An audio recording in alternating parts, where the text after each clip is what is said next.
Good day, my dear people of God. Today is Friday after Ash Wednesday.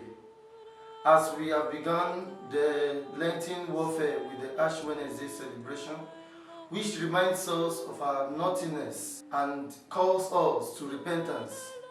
Today in the Gospel, Christ draws our attention to the practices that should bring us close to God.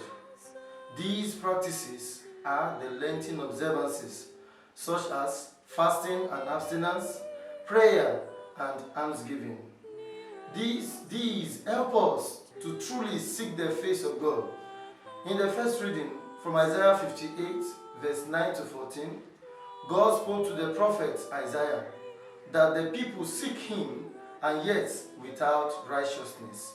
They wish to know the ways of God, but would not want to walk in his way. This is due to the fact that they are so engrossed in their sinfulness.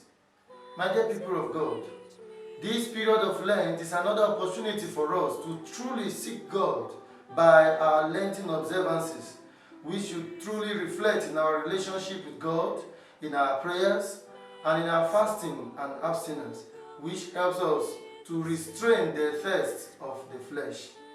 Therefore, in today's Gospel, from Matthew chapter 9, verse 14 to 15, Jesus gives us the nature of fasting as the practice that brings us close to God and makes God live with us.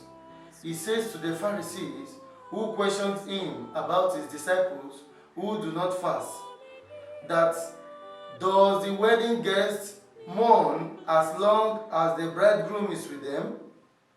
He says this because the disciples are already experiencing what we would experience each time we fast, by the presence of Christ among us.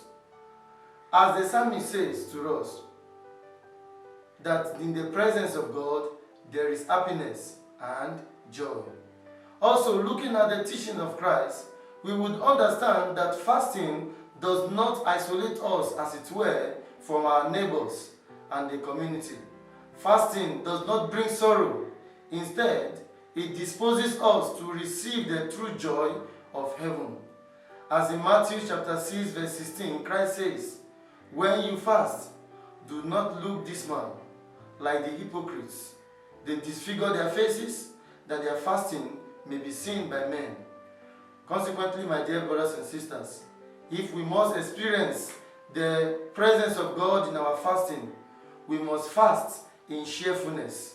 We must put on love in our fasting and do away with unrighteous actions such as hatred, malice, oppression, and so on, which blocks us from seeing the face of God in others. God bless you.